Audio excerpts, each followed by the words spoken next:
Today, I'm going to chat about how we can sync our wellness practices, our movement, and our nutrition to best support our cycle at every single phase so that you can feel your best. How many of you feel like you're super on it most of the month? You're eating well, you're getting your movement, but then as soon as your period hits, like everything hits the fan.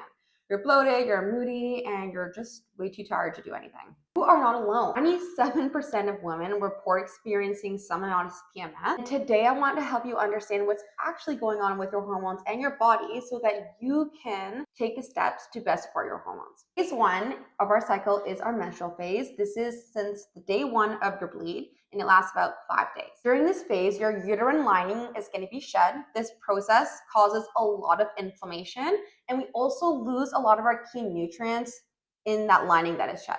So the two things that we want to focus in this phase is reducing inflammation and supporting our nutrients, things like our B vitamins, magnesium, zinc, copper. When it comes to our diet, we want to incorporate a lot of anti-inflammatory foods, so things like berries, avocados, chia seeds, anything with omegas, salmon, things like that, because those are very strong anti-inflammatory agents.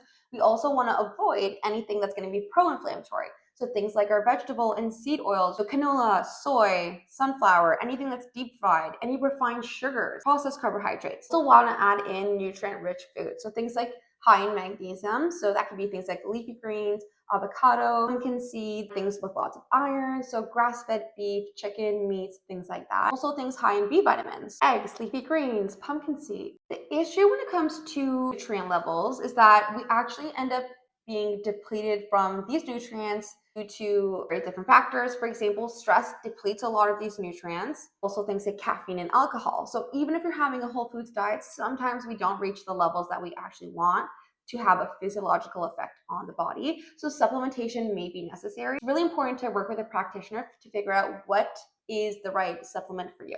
So our exercise, we want to be very gentle on the body because we don't want to add anything that's going to add too much stress or inflammation. So avoiding things like very intense HIIT, very intense strength training, opting things for like walking, yoga, Pilates, still strength training, but maybe not pushing yourself to your max.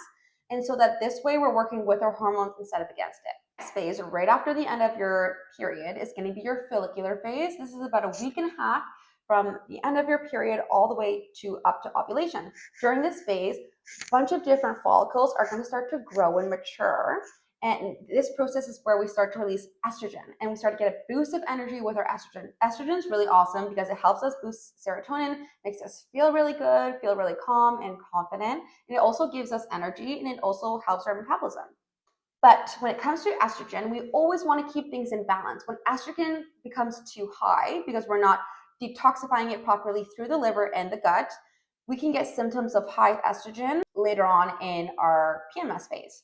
So supporting our gut and detoxification pathways are super important here. When it comes to our nutrition, we can eat a lot of cruciferous veggies. That's things like broccoli and Brussels sprouts. These are really great to support that liver detoxification. Also want to be mindful of alcohol because any excess alcohol can also increase those estrogen levels and worsen PMS and signs of estrogen excess. Also being mindful of endocrine disrupting chemicals. These are things that are found in parabens, plastics, and stuff like that. And these chemicals act similar to estrogen-like compounds and can stimulate these receptors. So we want to be mindful of things like plastics, for example.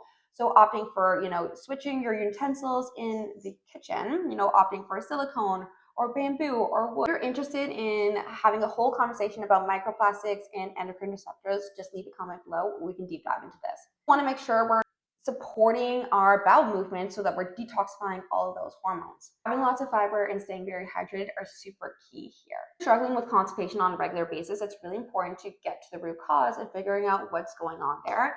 Working with a naturopath like myself could be a really great option. When it comes to our exercise, our energy is going to start to rise. So this is a really great time to crank up that intensity. You can add back your HIIT, you can increase your strength training, and generally you're going to feel really good while you do so. Third phase is ovulation. This happens around the middle of our cycle, around day 14. We get a surge of a hormone called LH from the brain that signals our ovaries that one of those follicles can burst and release its egg. When it comes to our hormones, our estrogen and testosterone are at its highest at this phase, and that's going to give us lots of energy and lots of confidence. So this is a really great time to socialize, push yourself at the gym, and do all those things on your to-do list because your energy is going to be really high. What we want to focus on in this phase is really being mindful of anything that can impact ovulation. So number one, alcohol. Alcohol 3 to 5 days in excess prior to ovulation can be a factor that can disrupt this process. So we want to be really mindful of alcohol in this phase as well. Also, stress. Stress will signal to the body that it's not safe to ovulate, it's not safe to have a baby. So we want to be mindful of stress. There's a lot of really great practices out there that can help with stress management. And there's also a lot of cool supplements like adaptogens. Working with a naturopath, again, can be really awesome here to figure out what adaptogen is best for you based on your personal hormone profile. Carbs are also super key in this phase because when we go under 100 grams of carbs per day, that can really impact our body's ability to ovulate. So eating those complex carbohydrates, starchy vegetables, rice, potatoes, things like that will be super key, especially to fuel yourself as you're increasing the intensity at the gym. And when it comes to supporting ovulation, we really want to be mindful of any root causes that can also be at play that will impact our body's ability to ovulate. So things like insulin resistance, high prolactin, thyroid disease, gut health, and so much more. When it comes to our exercise, this is a great time to increase the intensity. You can do that HIIT, push yourself for those PRs because your body can handle it. The final fourth phase of our cycle is our luteal phase. This is the phase after ovulation. Follicle that was ruptured to release an egg then becomes something that's called a corpus luteum. It becomes a temporary gland that will release progesterone up until it realizes that you're not falling pregnant and we have our next cycle. Hormone is such a beautiful hormone because it helps us feel calm. It acts on the brain like GABA to reduce anxiety and support sleep. It will boost our metabolism. So if you're feeling more hungry during the cycle, this is normal.